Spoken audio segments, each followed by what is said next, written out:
Bom, estou aqui com a Luciene Greco, cenógrafa. E para começar, eu queria, Lu, que você contasse um pouco sobre a sua experiência como cenógrafa. Como que você começou, se foi teatro, se foi TV? Então, Lu, eu comecei a trabalhar com cenografia juntando mais ou menos duas paixões que eu tinha, que era a arquitetura e o teatro, né? Porque eu me formei arquiteta e eu fazia teatro como atriz, teatro amador, tal. E era apaixonada por teatro. Então eu fui meio juntando essas duas coisas, né? E acabou aparecendo oportunidade, né? Profissional mesmo, apareceu na publicidade. Então, assim, profissionalmente, eu comecei na publicidade, fazendo produção de objetos, né, em filmes publicitários e alguns institucionais também.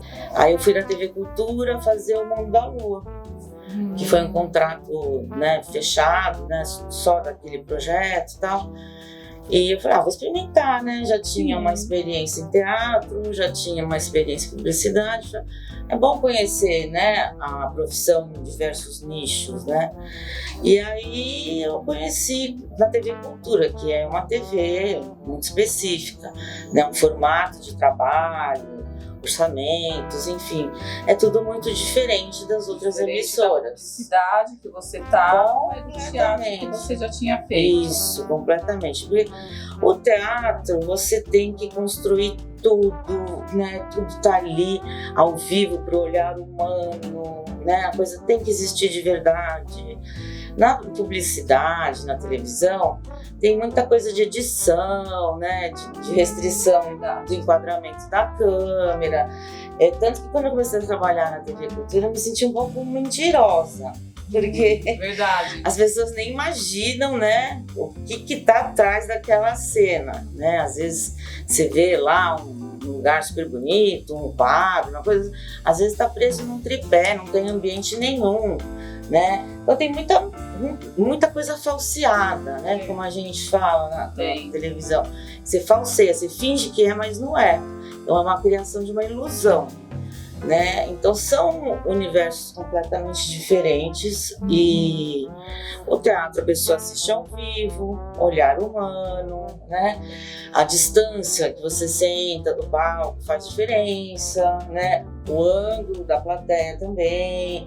Então você tem uma relação com o espaço cênico completamente diferente, né? Uma experiência muito mais completa, né? Na televisão e no cinema também, né? Onde tem câmera, capta, edita, corta, tem filtro, enfim, efeitos de luz, efeitos de fumaça, tem 1000 efeitos, né? Então dá para transformar uma coisa que está ali fisicamente real no espaço, mas que acaba indo a imagem acaba indo completamente diferente, né? Então, essa coisa da captação da imagem, assim, me deixou um pouco... mas depois eu acostumei, né? Porque não precisa mesmo, às vezes não precisa construir tudo, né? Sim. Constrói um pedaço, falseia, enfim. E aí eu queria que você contasse um pouco pra gente sobre o processo do Castelo Rá-Tim-Bum, de como foi o processo de pesquisa, inspiração, né? O Castelo Rá-Tim-Bum surgiu como uma solicitação da produção, né, para a nossa equipe de cenografia, pensar num cenário de um castelo mágico, um castelo urbano, né? Um castelo um pouco diferente dos castelos encantados da Disney, esse padrão, né? Fora desse padrão. Então foi um projeto muito interessante, né? E a gente naquela época não tinha acesso à informação como hoje em dia, né? Não tinha computador, internet, essas coisas, rede social, nada disso, né? Então as nossas pesquisas eram feitas nas bibliotecas. A gente tinha que pesquisar em livros, né? Livros de história da arte, livros de história da arquitetura, esse tipo de literatura, né? Então a gente conseguia no máximo tirar um xerox, né, de uma imagem de um livro. Então, assim, o nosso padrão de referências era outro. E, bom, como o Castelo pedia, né, pedia várias coisas muito orgânicas, né, o Castelo é muito orgânico. Então, nós pesquisamos várias épocas, vários estilos, e a gente concluiu que o estilo Gaudí, né, um Art Nouveau do Antoni Gaudí, era um bom material para a gente se embasar, porque justamente muito orgânico, né, um repertório de cores e formas e texturas muito rico, né, e era isso que a gente precisava, de uma linguagem que tivesse movimento, né, que fosse dinâmica, que tivesse movimento, mas nós não nos apropriamos assim de nada do Gaudí especificamente. Foi mais assim, a gente adotou a linguagem, né, e aí a gente criou, né, os desenhos dos cenários, dos mobiliários todos desenhados, né. Então deu muito trabalho, porque além de desenhar e executar a construção dos cenários, que já era complexo por causa daquelas molduras orgânicas, né? E também o mobiliário. A gente desenhou todo o mobiliário, porque a gente queria que fosse tudo original, né? Que a criança assistisse e não reconhecesse, sei lá, um sofá igual da casa da tia, né? Então, tudo a gente desenhou. Foram pouquíssimos itens que não foram criados especialmente para o castelo, tipo algumas louças, né, alguns aparelhos eletroeletrônicos, são poucos, né? Mesmo assim ainda tinha uma embalagem, a gente criava uma cara, algum elemento para dar esse tom único, né, que era do castelo. E foi um projeto muito legal de fazer, né, claro, porque primeiro, TV Cultura não tinha verba nunca para nada. Esse projeto tinha verba, tinha um patrocinador. Não era nenhuma fortuna, mas tinha uma verba, né? Para nós era incomum. Um projeto audacioso, né? De uma série com um monte de personagem boneco, né? Uns personagens muito interessantes, muito diferentes. Então, dá personalidade, né? Equipe de figurino que criou, né, toda a caracterização dos personagens, e nós da cenografia, da arte de parceria, né, para criar o ambiente daquele personagem, criar os objetos daquele personagem, né. Muitos apareciam em objetos do castelo, né, abria uma portinha, tinha lá uns bailarinos, abria uma caixinha, tinha um circo, né, tinham muitos links assim. Então a gente teve que trabalhar muito integrado, deu bastante trabalho nesse sentido, porque não teve uma figura da direção de arte, que num projeto como esse, desse porte, precisa ter, né? Mas não teve, porque na TV Cultura não tinha esse cargo no organograma da empresa, e nós, da cenografia e dos figurinos, solicitamos à diretoria da empresa, da emissora, que não fosse contratado ninguém de fora, porque a gente temia que fosse uma pessoa sem esse know-how, né, de programa infanto-juvenil educativo. Era muito específico, então com certeza seria contratado um diretor de arte ou diretora de arte de publicidade, e que é outro riscado, é outra dinâmica, é tudo muito diferente, né?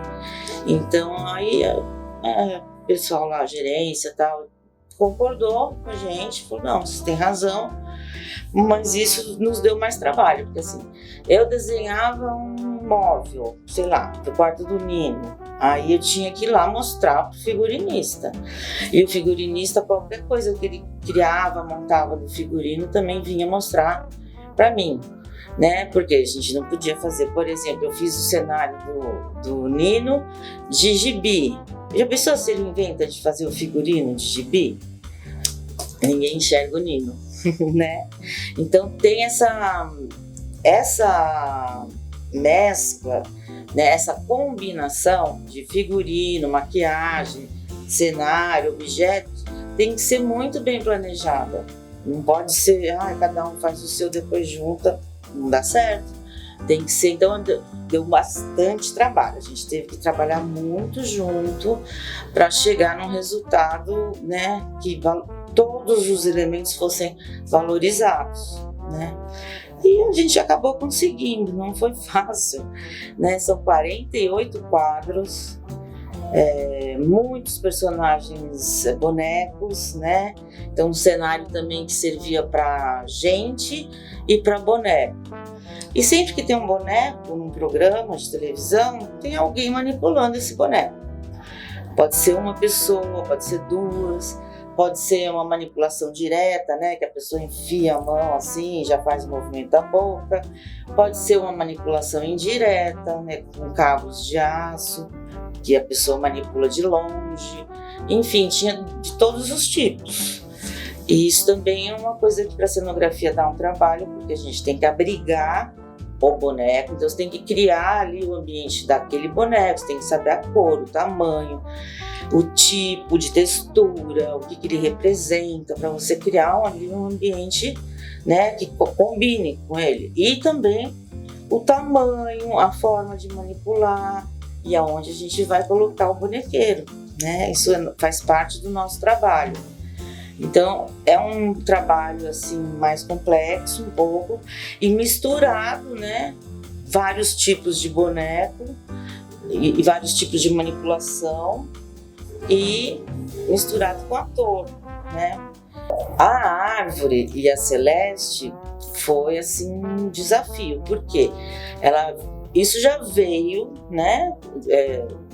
Como proposta de conteúdo que ela ia morar dentro da árvore, né? Não fui eu que inventei, mas eu que tive que criar essa árvore, escolher esse modelo de árvore, estudar o tamanho, estudar a altura, onde ia ser aquela toca, o buraco, né? Porque não podia ser muito baixo, não podia ser muito alto, tinha que ser proporcional a ela e tinha que ter um campo de enquadramento que ficasse bem tanto num plano fechado para ela, como num plano médio, ela conversando com as crianças, com pessoas, né, em volta dela, quanto num plano aberto, né? Então eu fiquei subindo o desenho, põe mais para cá, põe mais para cá, aumenta aqui, aí até que eu cheguei à conclusão que era naquele lugar, naquele tamanho. Graças a Deus deu certo, né? Mas podia não ter dado, às vezes não dá, né? E a árvore também, como construir essa árvore para poder caber o bonequeiro dentro, né? Porque em geral a gente faz árvore cenográfica de isopor, maciça. Às vezes não dá para ser maciça, como foi no caso do castelo, porque tinha uma pessoa lá dentro, então foi um outro processo.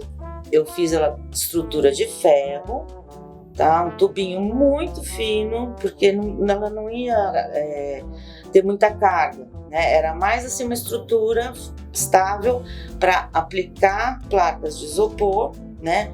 Aplicar com arame, foram amarradas placas de 10 centímetros de espessura, aí foi trabalhada a escultura, né? A forma na faca, né? Lapidando as placas de isopor e depois um revestimento que a gente costuma fazer, que ajuda muito a dar resistência em esculturas de isopor, que é uma bandagem, né? A gente envolve o isopor num tecido com cola. Costumamos usar o algodão cru, né? E aí a gente molha na cola, o pigmento, que já dá cor, né? E o enrugado, né? Que já deu a textura da árvore. E quando seca, aquele tecido gruda no isopor, então fica uma escultura resistente, né? Pode esbarrar um tripé, uma escada, alguma coisa, né? No estúdio, que não estraga, né? Mais difícil de estragar. Ao passo que se você só pinta o isopor, qualquer esbarrãozinho já aparece, né? Aquela brancão do isopor já fica entrega que não é, né, de verdade, já fica aquela coisa meio precária, né? Fica feio. Numa situação mais assim agressiva, pode-se até fazer um acabamento de fibra de vidro e resina, né? Que é a técnica da prancha de surf. Então fica com uma estrutura na forma que você quiser, esculpiu, tal, bonitinho, empapela, cobre de papel para proteger o isopor, e aí põe a manta de fibra de vidro e a resina. E aí você vai ter uma peça super resistente, né? Inclusive resistente à água, né? Você tem um cenário, uma fonte, um riacho, alguma coisa assim, um chafariz. Então é bom partir para esse lado da resina, porque aí você tem garantia de que não vai estragar essa escultura. A abertura do castelo foi planejada para ser feita em maquete. Então foi criada a maquete do castelo, tanto para fazer as cenas externas, né, como, por exemplo, a bruxa saindo pela janela lá da torre voando, né?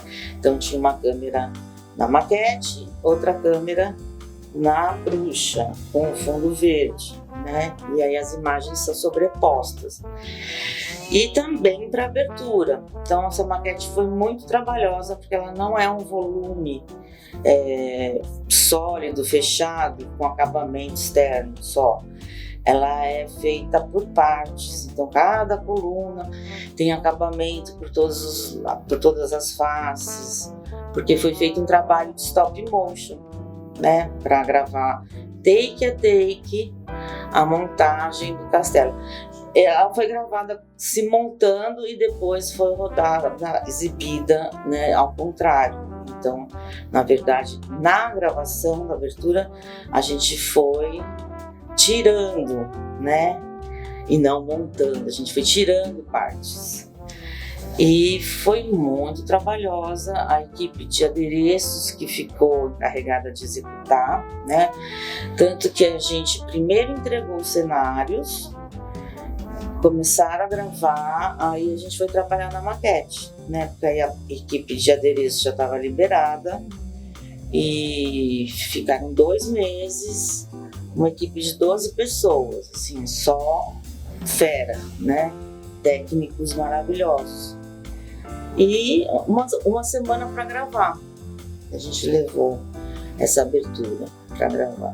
E Lu, para a gente terminar, eu queria saber com você sobre linguagem artística de um cenógrafo, porque eu vejo que os seus trabalhos a gente identifica que são seus, né? Como de outros cenógrafos. Como que você vê isso? Assim, é ao longo do tempo que vai adquirindo? É ao longo do tempo, mas também tem um caráter pessoal, né? De gosto, de formação, né? De referências, né? Que influencia bastante. Né? Eu vim de um universo da arquitetura, do design de mobiliário, né? Então, mais ligada ao design, fazíamos lojas, né, de shopping, e então eu tinha uma formação assim de uma linguagem estética assim bem contemporânea, vamos dizer assim. E os meus trabalhos são mais orgânicos, assim, né, e que combinou, né, o estilo do castelo, casou bem.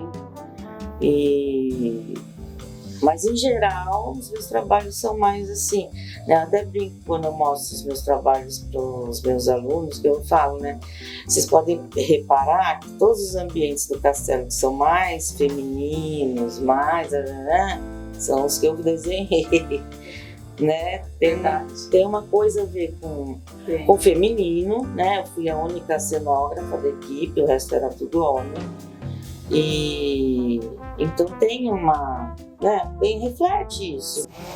Lu, pra gente terminar, qual que é a dica que você dá para quem está começando, quem quer começar na cenografia, o que a pessoa deve fazer? Gente, o melhor caminho é estudar, né? Então, não tem muito curso dessa área, aqui no Brasil, mas por sorte de vocês, eu sou professora, eu tenho meu curso, né? Atualmente estou fazendo online por causa da pandemia, então é super acessível, um valor super em conta. E eu falo tudo isso que eu falei aqui mais detalhadamente ainda, né? Mostro fotos, vídeos, né? Muitos detalhes de vários programas da TV Cultura, né? Cocoricó, X-Tudo, Mundo da Lua. E então fazer curso é a primeira coisa, né? Você se instrumentar, Sim. né? E depois com isso buscar um estágio. E buscar, eu recomendo tentar estagiar ou ser assistente de algum cenógrafa e tentar fazer em várias áreas mesmo, né? Televisão, teatro, porque assim, as técnicas que a gente usa, os materiais, as técnicas, são as mesmas em todos os nichos. Mas o que diferencia? A metodologia de trabalho, né? Sim. Ou a dinâmica do trabalho é muito mais corrido, uma dinâmica de televisão do que de teatro, né? No teatro a gente tem mais tempo para criar, para detalhar, a gente acompanha ensaio, a gente vai vendo o espetáculo ser construído, né? A gente acompanha. Então é um outro envolvimento, é um outro tempo, é muito mais rico, assim, o seu envolvimento é muito maior. E maior também o espaço de criação, né? Agora, é bom experimentar, trabalhar um pouquinho em cada nicho para ver qual você se identifica mais, né? São bem diferentes. É. Tá certo, então, Lu, quero te agradecer, né, pela entrevista, pelo workshop. Foi um prazer. Muito obrigada. De nada, querida.